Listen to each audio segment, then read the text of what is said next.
Hello friends, this is Rajneesh Chadha and I have over 30 years of experience in IT, primarily in the domain of program execution. I am here today with a topic which happens with some of them at times in various organizations. 7 steps to handle an insecure boss. I'm sure any capable program manager, project manager would have seen some of his bosses at times getting wary about how they are performing so well. I have faced this at some of the places, though I was very lucky that most of the places my bosses never felt that, and I had that wholehearted support that should be there from the bosses. Let's look at these steps, how to handle insecure bosses. Just convey the decisions. Don't ask them to take decisions. Because the moment you ask them to take the decisions, that means you are trying to put them in a corner. And the insecurity which is there already will get aggravated.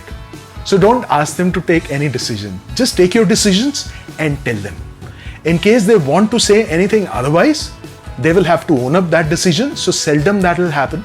But if it happens, wonderful. You've got your decision anyway.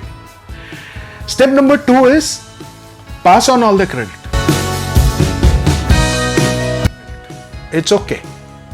Since you are capable, you will have many opportunities to get the credit. And in any case, your growth will come out of your credit only that you will get at one or the other place. Pass on all the credit. Be the bigger man. Step number 3, don't call in off hours. These kind of bosses don't like to be called in off hours because A, they anyway are senior to you, but they're insecure. And if you call them in off hours, are you trying to show that you're working in off hours?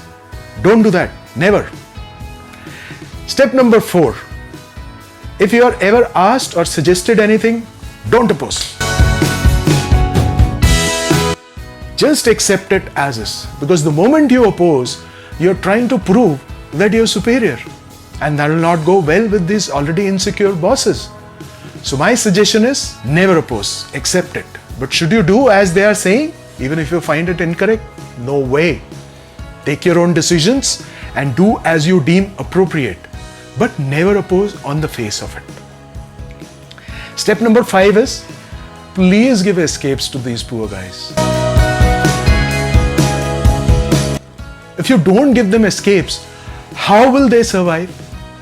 So whenever you are making a statement, use something like, sir, this is what I think would be appropriate.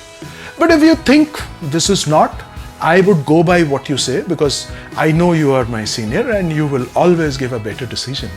This will give them some solace that you still respect them, though they would still be insecure. Step number 6, have a relationship which is at the skip level. And this is extremely important strategically. Because if this gentleman or lady who's insecure of you is not going to give you growth, how ultimately you will get the growth? You need to have a relationship at a skip level so that the boss who's insecure may become a little more insecure, but end of the day, everyone performs for himself or herself. Last but not the least, look for an escape ASAP. Because you cannot survive with this boss forever. You should look for another program, another division, maybe another organization if necessary. But don't stick around with this particular boss for a very long time. For you may rub the shoulders, and if you ever become insecure, your capability will be down the drain. So please look at these 7 steps. If you think any of them could be utilized to handle your insecure boss, that'll be wonderful. I would recommend go ahead, subscribe to my YouTube channel so that you can continue to get these videos where you will have some or the other interesting topics discussed and you may get some value out of it. And don't forget to hit that bell icon so that you will get these videos first as I post them. Thanks for watching. Bye-bye.